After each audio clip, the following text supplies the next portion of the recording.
What's going on, everybody? Hope you're all doing well. Happy Friday. Got a big NBA slate tonight with a lot of different routes to go, and I think there's a lot of viable ways to play. You got a lot of options. It's pretty much the exact same as it was when we left off this morning, which is getting kind of weird because I know we're going to hear about news, and unfortunately, we're probably going to hear about it a little bit later. I hope you guys are premium members. I hope you guys are premium members, but if you're not, we still will try to answer questions if you tag me, but I'm going to do the priorities for the premium members after lock and stuff in the premium NBA chat. Basically, to go through my core plays are up on the site for all those of you who are premium members. I don't really feel great about the value again. Like, there's a lot of speculative value, but like when you have Rubio, Aldama, and Nance projecting like towards the top of the board value-wise, with like nobody especially out. I mean, Aldama has Clark out, but it hasn't gotten there in any of the games yet, I don't think, in a way that we really want. So I just don't feel as great about the value, which is going to make it hard on the spend ups. If we hear about something happening and anybody out where we can do that, then we're, I mean, then we want to play Embiid. We want to do all that. The problem is I love Embiid tonight, but I'm having a really hard time getting him in because I want to play Jaren Jackson. I want to play Desmond Bane. I want to play at least two of Bane, Jones, and Jackson. I think one of them is fine, but I do think you want to have at least one of those guys. So that's going to be one of my spend up-ish spots already. I like Anthony Davis a lot tonight. I like Kyrie, but I think I'll probably get my exposure to Kyrie on FanDuel. And Davis, I'm just having a hard time, sort of similar to Embiid, to get in. And I'd pick Embiid over him if I had to pick between the two because it's, the pricing is close and Embiid gets Charlotte. But Davis could have one of those monster games tonight. So those are the guys who I would be spending up on. I'm just finding my builds as a little bit more middling, using like the 4K value, playing guys like, Kuminga or Kuminga, the other value. I have some Larry Nance, but I don't love it. John Collins, I like that kind of a play. Xavier Tillman. So I'm using the value in like the 5K and 4K ranges rather than the 3K ranges today, just because that's where I'm at. I'm having a hard time with trying to build with these minimum cost guys. I also did build a couple sets of lineups where I took all this extreme value, played Embiid, Kyrie, and Davis, but I don't feel great about that one. I don't think it's the optimal way to play because I think you're really speculating on value. I also think, I just want to throw this something out there. Rubio, if he's really going to be owned as much as he's projected right now, I think Cedi Osman is a good pivot. Cedi Osman is getting more minutes. He's being more productive. And they might fluctuate a little bit. He had the one weird game against Charlotte where he only played 8 minutes. But I do think that Cedi Osman has upside. So he's another one of those other thin value guys. The mid-range guys who I mentioned, I like John Collins, Xavier Tillman, Jonathan Kuminga. Those are the guys that's the kind of value that I'm using. I really like Trae Young tonight as another spend up. He's a little bit more manageable. He's under that 10K range. So I'm finding that I will be able to get to some of him. But the other guys are just very, very difficult for me to get to. One thing I do like about Trae tonight is I love the matchup. I really want to get exposure to that game. I'm even forcing in some Klay Thompson and things like that. But I think that Trae Young just has a tremendous ceiling, and he's basically been, awesome of late. He's put up 59, 60, 50, 48, 54 and a half his last 4 games, and gets another premium matchup against Golden State tonight. And I love the idea of trying to get to him as my spend up. I think you could make the same case for Harden, but I like Trae Young a little bit better than Harden tonight. Very close for me, but I'm just leaning a little more Trae. And I'm just skipping the Lillard, Curry on DraftKings, skipping Lillard, Curry, Tatum, Kyrie, Davis, and Embiid in my biggest buy-in. Although if we hear about any news, anything that comes up, I'm going to change my tune a little bit and start playing some of those guys. I went through game by game earlier with everybody, and I sort of have the same type of thoughts. I think there's a lot of viable routes to go. One other guy who I think you could include in that value is Tobias Harris at 4,900. I think that's a reasonable value for a good matchup. Now, we know he hasn't been that productive, but he does have like a 40-plus upside. Like, I think that's a reasonable guy to use. I didn't end up getting to anything on Charlotte personally, so I'm just going, my teams here.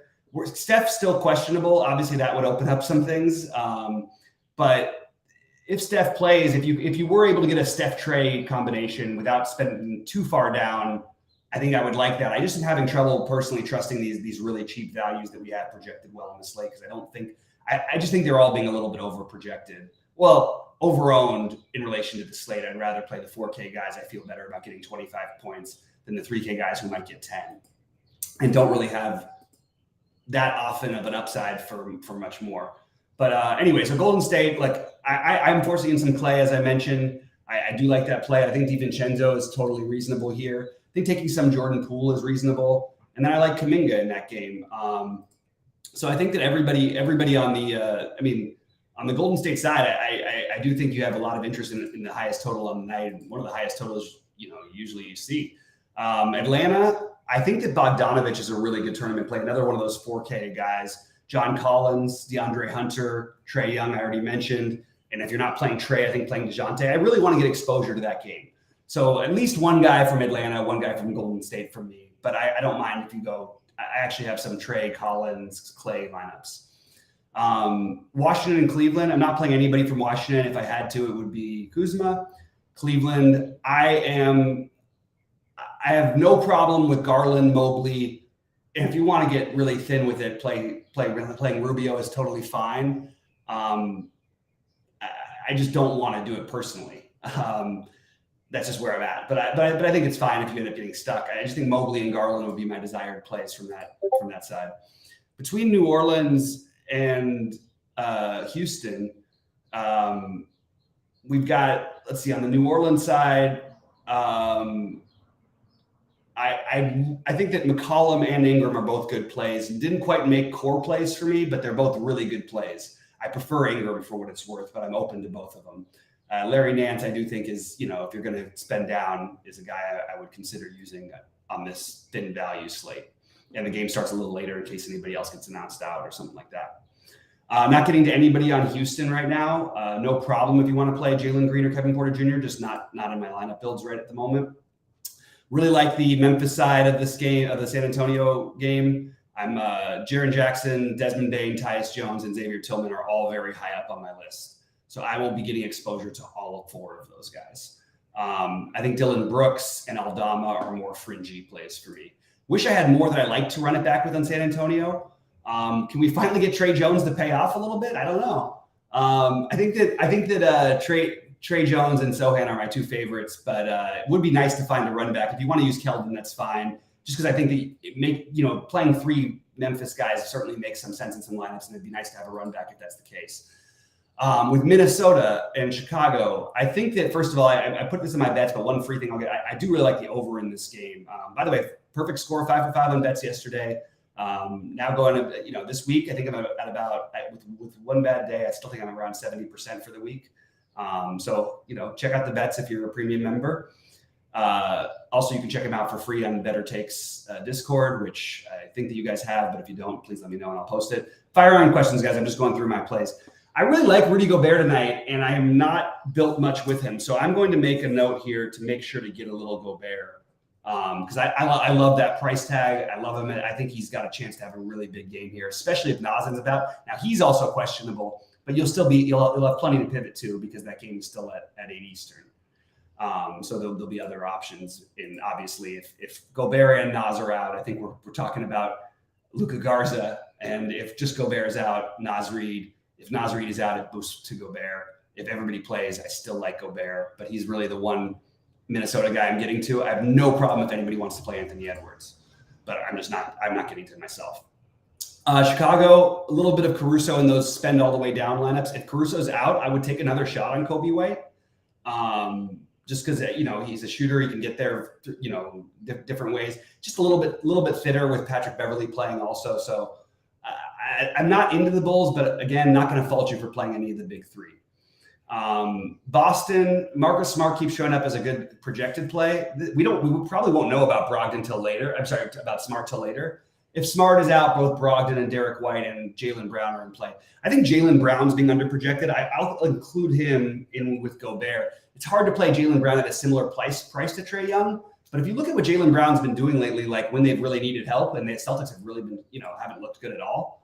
I think Jaylen Brown is somebody to really look at. 54, 57 the last 2 games, 44 before that. Had a down game against Portland last time. I think it was a blowout, if I'm not mistaken. And then, I mean, you've got 50 or more in 5 out of 7 for Jaylen Brown, including a 60 in there. That's an interesting play that no one's using. So that's a guy I like to get off the board with. On the Portland side, I certainly understand the Nurkic play. I'm not personally all that excited about it, but I certainly think you could take some shots with Nurkic. 5,800 is certainly reasonable, and never going to argue against Damian Lillard, just not trying to get him in my lineups myself. Kyrie I really like, but again, having trouble getting up to that price tag. Kyrie, and I can't quite get that extra 700 to where I can play Kyrie instead of Trey. And maybe that's okay, but I do think Kyrie has a nice game tonight for what it's worth. I would love to get a Kyrie. I do have a Kyrie and Anthony Davis lineup, but it's not my big buy-ins. It's like a very, like a $40 buy-in and 15 or whatever. But I do really like Kyrie tonight. He's really the only Dallas guy I really considered strongly. And then the Lakers, I love Anthony Davis, but I'm having trouble getting him in. Just a lot of guys I'm having trouble getting in. So that's sort of a rundown of what I'm doing. Again, it's going to be heavily Memphis focused, Golden State, Atlanta focused for me. I'm going to take a quick look and see what you guys got in here. Any interest in the Houston Pelicans game? I have a little bit of interest in all these games. I just don't really find myself like that. That's definitely not the game I'm like circling. You have, the Pelicans in basically the same situation. A good matchup, bad team they're playing against. But keep playing 8,100 for Brandon Ingram to get there 1 out of every 7 or 8 games. And again, I'm fine with him, he and McCollum tonight, but it's not like we're getting there regularly with these guys. It's just, I don't know. It's not an exciting, I'm not finding anything I love, but if you wanted to play McCollum or Ingram with Porter or Jalen Green, I think that's fine. What's up to my man, MJ? Anthony Edwards interest. I think I just covered that one. I do think he's an interesting play that's off the board. Anthony Edwards Jaylen Brown, Rudy Gobert, all very interesting plays that I want to try to get a little bit of exposure to. Saberson keeps giving out Jermichael Green. Do I think Lamb is back in the rotation after signing a rest of the season contract yesterday? I actually do think he's back in the rotation. The Jermichael Green thing, look, that's another one of those fringy value plays. It's just not the way that I'm building. I'm not finding myself with falling in love with Jermichael Green. I do think there's upside. Like he's another guy you'd include if you're going to do the dumpster diving builds. I just don't feel excited about it. Anthony Lamb maybe getting back in the rotation. I don't think I would like go out and just like play him randomly. If Steph is out, that'll change things a little bit. But I don't really feel like I'm trying to play Jermichael Green or Anthony Lamb.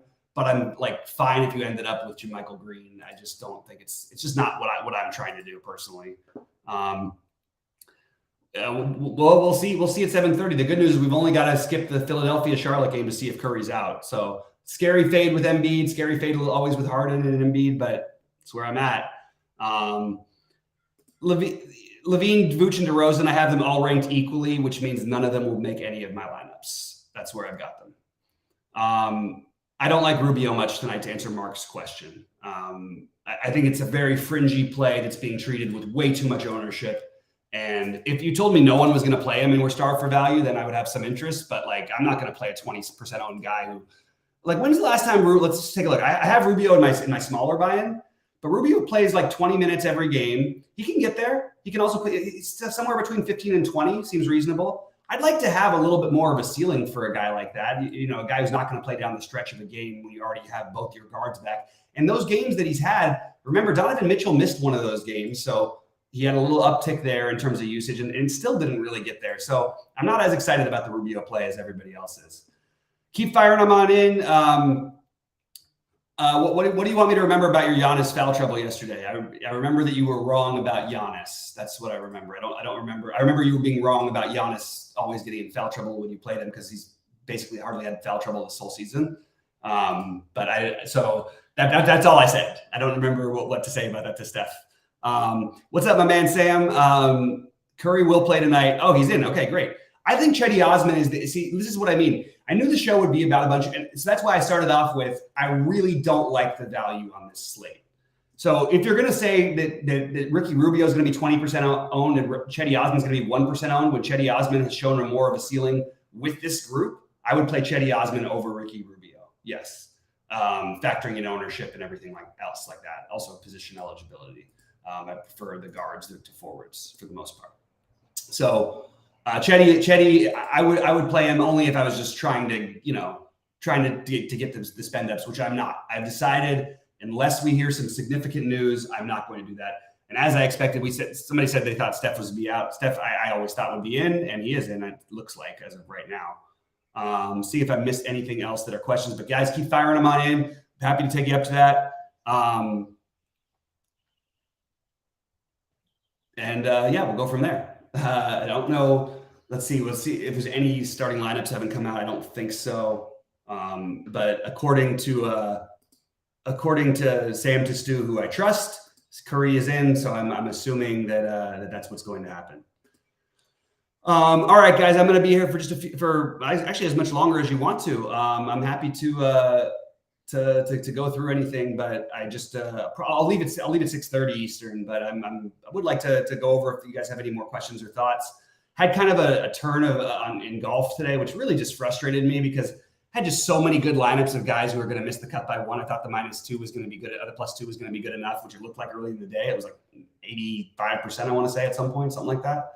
And now I'm back to hoping I do have one lineup that I wish the cut was -1 because I've got everybody under that. It's a weird lineup, but it's kind of doing well for me. So, hoping for some golf turnarounds a little bit. Absolutely, Mark. That's the right. I love that play. I really like that Gobert play. Who would I run with Davis? Anthony Davis. So yeah, I'm having that's exactly it, Pingalore. Like that's the problem. So I made one cheap lineup build, like where I played like a bunch of cheapos and I played all 3 spend ups. But this is not my core. This is like literally the guys I don't want to particularly play. And I just wanted to make sure I had it in one lineup. In that lineup, I have Kyrie, Davis, and Embiid. So in that lineup, the value that I'm using, I'll just give you a few of them: Rubio, Osman, Bogdanovich, Larry Nance as my preferred options for value. But I'm really honestly not all that excited about it. Might be feasible on FanDuel. We really probably need news for it to be too feasible. Jaden Hardy done play tonight? Yes. Unless Kyrie's out, which would be surprising based on everything, Jaden Hardy would be a terrible play. At 7,300, I don't even know what we'd be thinking about. Like, all those numbers Jaden Hardy put up was with Kyrie out, right? Just want to make sure because and Tim Hardaway for one of those games too. D'Angelo Russell, no interest for me at all, really.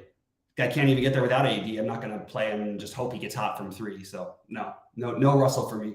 If he gets there, so be it. There's no rhyme or reason why D'Angelo Russell's like a good play tonight if Davis plays.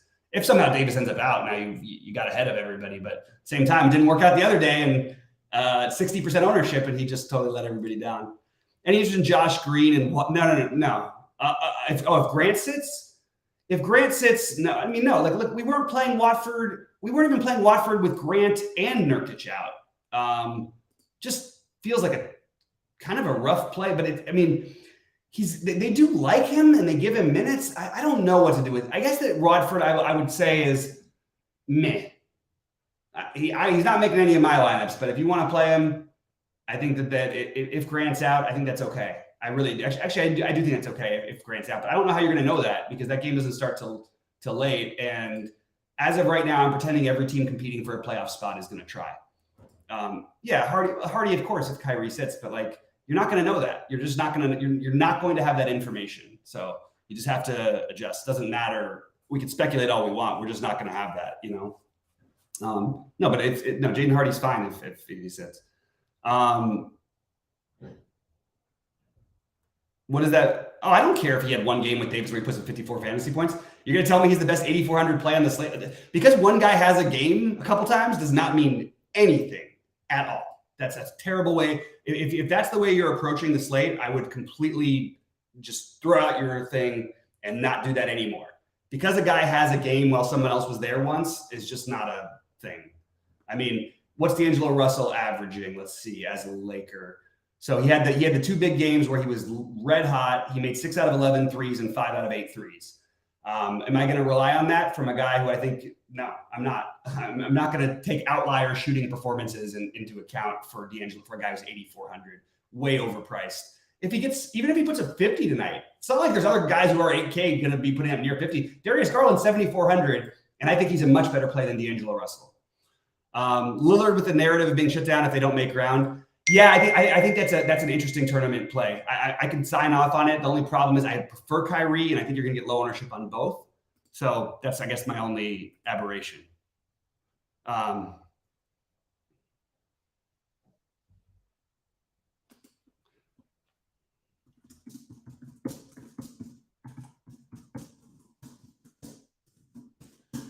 I'm getting kind of a lot of people DMing and stuff in me over here. I can't really pay attention to it right now. I'm trying to pay attention.